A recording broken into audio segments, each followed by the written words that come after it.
ഞാൻ നിഷിത സുരേഷ്. വിശദമായ വാർത്തകളിലേക്ക്. ശ്രീനാരായണ ഗുരുദേവന്റെ ജയന്തി ലോക സാഹോദര്യ ദിനമായി പ്രഖ്യാപിക്കാൻ ഐക്യരാഷ്ട്ര സംഘടനയിൽ കേന്ദ്ര സർക്കാർ സമ്മർദ്ദം ചെലുത്തണമെന്ന് MK രാഘവൻ MP. അത്താണിക്കൽ ശ്രീനാരായണ ഗുരുവരാശ്രമത്തിലെ തീർത്ഥാടന സമ്മേളനം ഉദ്ഘാടനം ചെയ്യുകയായിരുന്നു MP. ശ്രീനാരായണ ഗുരുദേവന്റെ ജയന്തി ലോക സാഹോദര്യ ദിനമായി പ്രഖ്യാപിക്കാൻ ഐക്യരാഷ്ട്ര സംഘടനയിൽ കേന്ദ്ര സർക്കാർ സമ്മർദ്ദം ചെലുത്തണമെന്ന് MK രാഘവൻ MP പറഞ്ഞു. വെസ്റ്റ് ഹിൽ അത്താണിക്കൽ ശ്രീനാരായണ ഗുരുവരാശ്രമത്തിലെ രണ്ടാമത് തീർത്ഥാടന സമ്മേളനത്തിന്റെ ഉദ്ഘാടനം നിർവഹിച്ച് സംസാരിക്കുകയായിരുന്നു അദ്ദേഹം.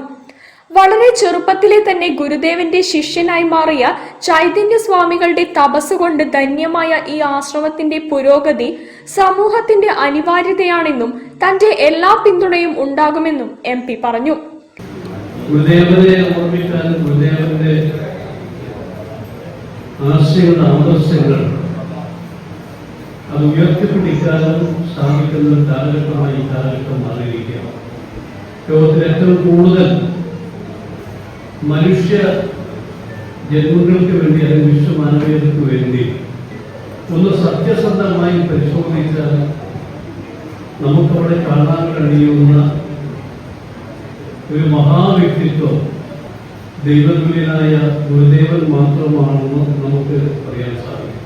ചടങ്ങിൽ വെച്ച് കേളപ്പച്ചിയുടെ കൂടെ മലബാർ ക്ഷേത്ര സംരക്ഷണ സമിതിയുടെ സ്ഥാപക ജനറൽ സെക്രട്ടറിയായി പ്രവർത്തിക്കുകയും കൊട്ടിയൂർ ക്ഷേത്രത്തിന്റെ ഇന്ന് കാണുന്ന വികസനങ്ങളുടെ നേതൃത്വം നൽകുകയും ചെയ്ത പഴനി ശ്രീനാരായണ ധർമ്മ ആശ്രമ സമിതി സെക്രട്ടറിയുമായ K. കുഞ്ഞിരാമനെ MK രാഘവൻ MP ആദരിച്ചു. യൂണിയൻ പ്രസിഡന്റ് ഷനൂബ് താമരക്കുളം അധ്യക്ഷത വഹിച്ചു. സ്വാമി പ്രേമാനന്ദ, മുൻ യോഗം councillor AP Muraleedharan master, Rajeev Kuzhippally, K. Binu Kumar, M. Surendran, M. Rajan, Shalini Baburaj, Suja Nithyanandan, Shameena TK, PK Vimaleshan എന്നിവർ പ്രസംഗിച്ചു. News bureau, Kozhikode. പെരുവയൽ കൊണാറമ്പത്ത് 3